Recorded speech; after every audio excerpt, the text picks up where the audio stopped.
diambil dari dua istilah. Yang pertama dari pohon gatep, kalau bahasa Jawanya adalah gaep. Jadi pegayaman, jadi pegatepan itu. Di sini pohon gatep, tukang gatep.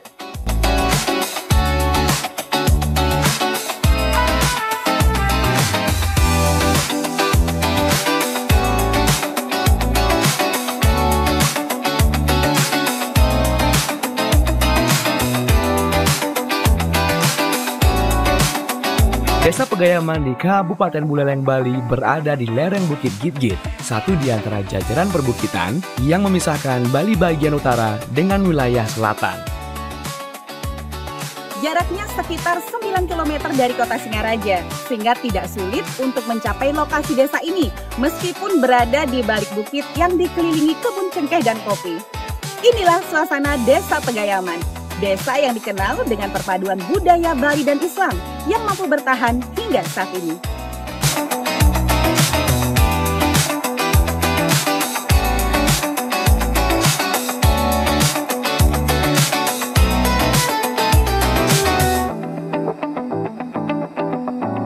Desa Pegayaman terbagi dalam 5 banjar atau dusun adat, yakni Banjar Dawururung, Banjar Dangin Rurung, Banjar Kubu Lebah, Banjar Kubu, dan Banjar Amertasari. Setiap banjar dipimpin oleh seorang klien sebagai kepala dusun.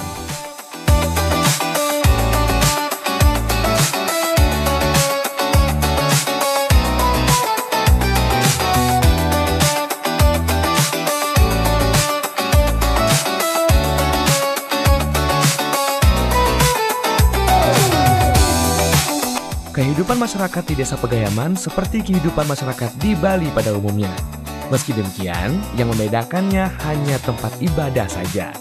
Bahkan dari pembauran budaya yang telah berlangsung sejak dulu, berbagai tradisi Bali masih dipertahankan warga Desa Pegayaman yang hingga saat ini masih dipelihara dengan baik.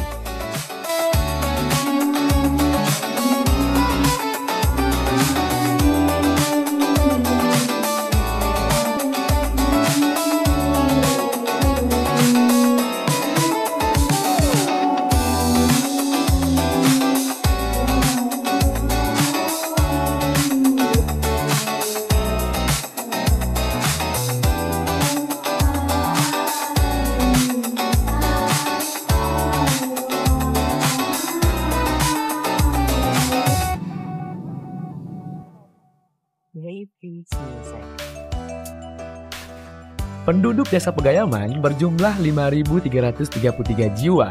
90% diantaranya beragama Islam, dan hubungan antara masyarakat di Desa Pegayaman telah terjalin sejak abad ke-15 Masehi.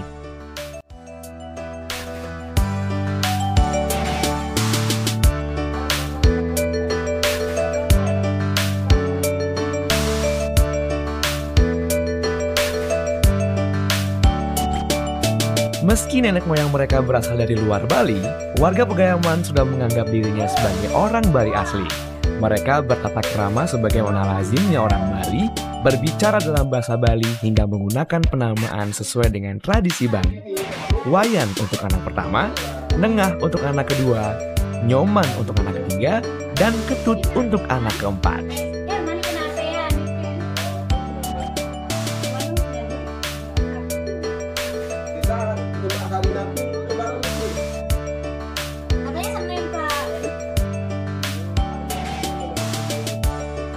Ketut Muhammad Soeharto, tokoh masyarakat Desa Pegayaman, menuturkan cikal bakal Desa Pegayaman yang dibangun di zaman pemerintahan Raja Buleleng, Anglurah Ibarat Panji Sakti, yang kemudian diberi tempat secara khusus dan menjadi Desa Pegayaman hingga saat ini.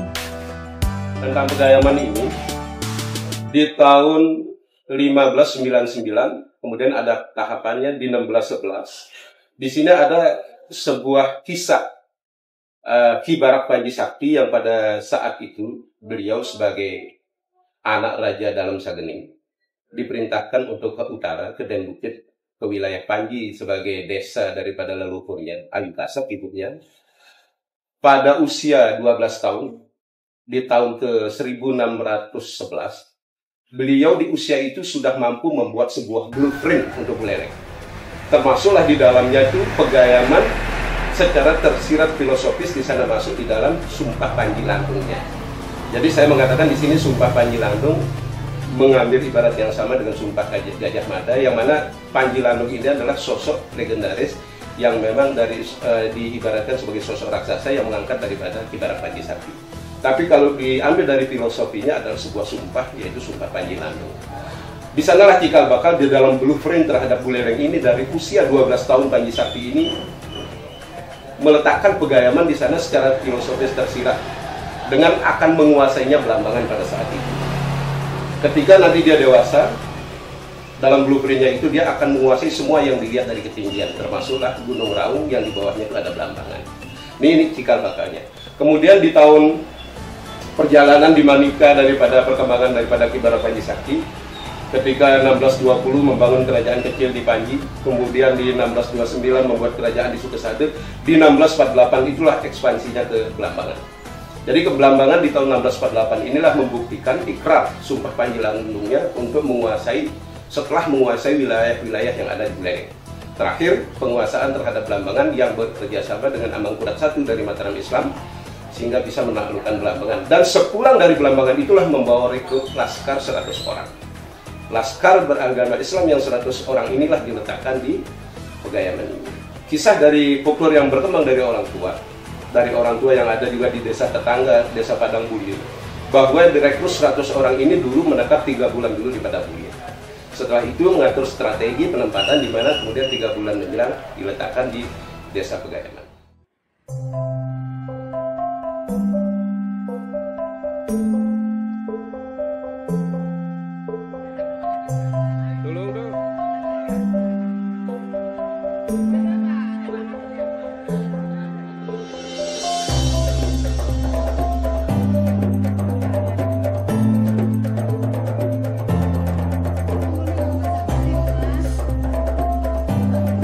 Ketut Muhammad Soeharto mengakui terjadinya pembauran budaya Bali dan Islam dari segi bahasa Bali yang digunakan masyarakat desa Pegayaman memiliki ciri tersendiri saat mengucapkannya dengan intonasi yang khas. Ketika kita berbicara tentang Pegayaman, tidak akan lepas dengan keunikan yang ada di Pegayaman. Akulturasi yang berkembang di Pegayaman ini adalah sebuah akulturasi dengan bahasa singkatnya yang disebabkan oleh bahasa ibu. Laskar 100 orang yang berangkat dari Belambangan ini adalah laskar yang tidak membawa istri. Tapi ketika datang ke Pegayaman, disinilah ada pembauran dengan perkawinan. Dengan perkawinan ini, dengan asimilasi perkawinan ini, memualafkan dari Nyame Hindu ke menjadi Nyame Islam. Apa penyebab semua akulturasi ini adalah bahasa ibu tadi. Logikanya gimana? Para laskar yang 100 orang ini, yang sudah mengawini, memualafkan para nenek-nenek kita yang Hindu menjadi Islam. Masing-masing pada saat itu kalau dilihat dari sisi politik, masing-masing punya pekerjaan sendiri, pegangan sendiri-sendiri. Saya yakin para laskar yang sudah aktif di Trunegoak itu pasti akan diundang untuk bagaimana konsolidasi, bagaimana latihan perang, bagaimana berperang. Yang mana Pak, kalau kita lihat dari tahun 1648 sudah sampai di sini sudah ada sebuah uji coba tentara terus ke arah selatan.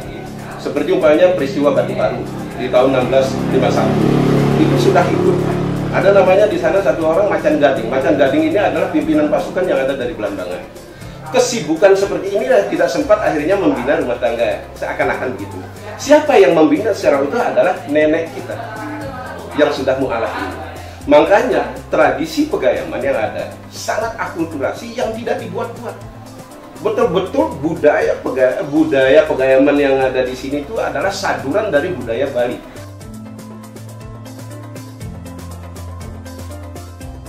Hal senada diungkapkan perbekal atau kepala desa Pegayaman, Asgor Ali. Secara historis Islam di desa Pegayaman sudah ada sejak Raja Buleleng Panji Sakti yang berkuasa pada abad ke-15. Kalau kita berbicara secara historis, Islam di Pegayaman adalah Islam yang ada di Bali. Karena mengapa saya bicara begitu? Karena keberadaannya sudah berabad-abad, bahkan 4 abad lebih. Sehingga kita bukan lagi sebagai istilahnya dianggap pendatang dan lain sebagainya. Sebab secara nasional sekalipun tidak ada ketentuan misalnya yang dinamakan pendatang setelah berapa tahun. Sebab kalau kita berbicara pendatang, semua orang Bali adalah pendatang. Maka saya katakan orang Islam di Pegayaman adalah orang Islam yang ada di Bali, orang Bali yang beragama Islam.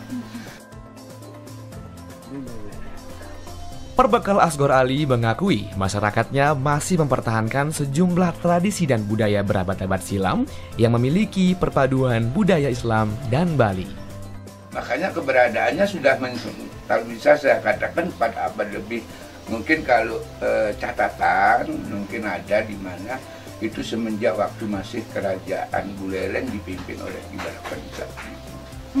Itu sudah ada, Bung. Makanya di dalam kesenian itu pun banyak sekali seperti apa yang terjadi di Bali, karena kita orang Bali masalahnya gitu loh. Kita seperti misalnya contoh kalau kita ciri khas Bali nama ada wayan, nengan, nyoman dan seterusnya, dan ketut juga ada. Itu satu contoh. Cuma ciri khasnya dengan Bali yang warga Bali yang ada di luar Pegayaman. Kalau di Pegayaman, kalau dipanggil wayan pasti anak pertama. Kalau di luar belum tentu. Kalau wayan bisa wayan taga dan lain sebagainya. Nah itu kalau di tengah pasti anak nomor 2. Itu ciri khas Pegayamannya. Kecuali ketut. Kalau ketut mungkin ketut pertama, ketut kedua karena banyak anak itu contoh-contoh. Salah satu akulturasi yang ada hingga saat ini, selain kehidupan masyarakat yang unik, juga dapat dilihat dari kesenian khas desa Pegayaman yang disebut burdah. Dan ini adalah sebuah grup kesenian, satu kumpulan. Bisa dari 15 sampai 20 orang pesertanya, bisa 25 juga tergantung peminatnya. Semakin banyak semakin baik. Burdah ini spesialnya apa? Rebananya, jenis rebananya besar. Jadi besar. Kemudian bahan pembuat rebananya apa? Biasanya dari pangkal kelapa. Sehingga kita masih terus bisa produk burdah. Dan yang membuat rebana burdah itu adalah orang Pegayaman sendiri. Kemudian di sana yang menjadi campuran dalam pembuatan burdah itu apa? Kayu kelapa, bongkolnya itu jadi pangkalnya. Kemudian ada rotan, juga rotan ngambil dari hutan sini.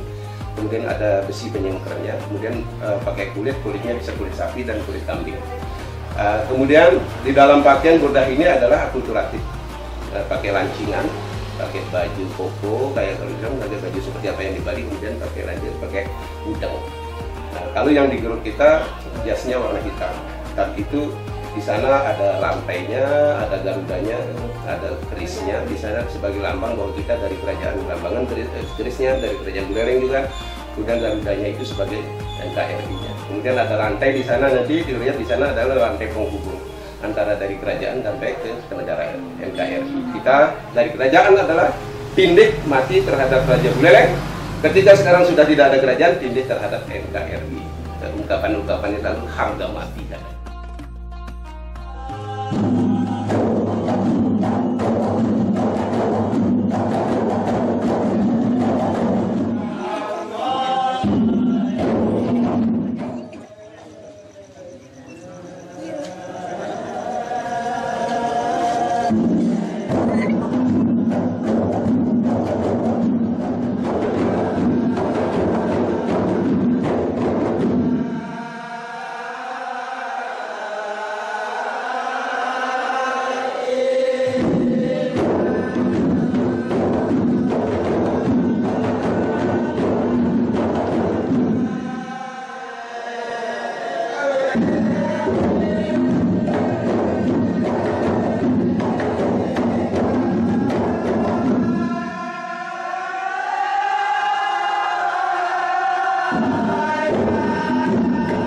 Lagu dan tarian ini memang sangat islami, tetapi kental dengan nuansa Bali, di mana para pemainnya memang umat Islam yang bermukim di desa Pegayaman.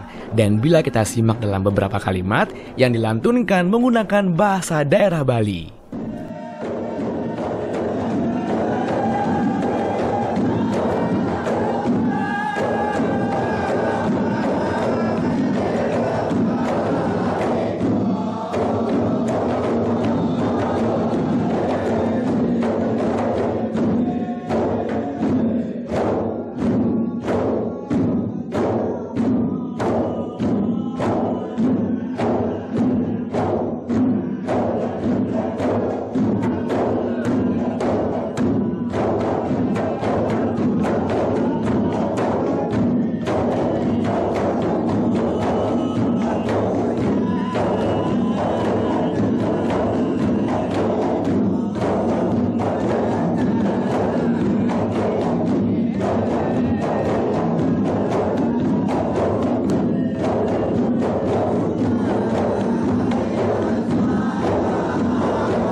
Tokoh agama Tuan Guru Abdul Gofar Ismail juga menyebutkan tradisi budaya di Desa Pegayaman yang tetap dan terus dilakukan masyarakat dengan memadukan syarat dan adat.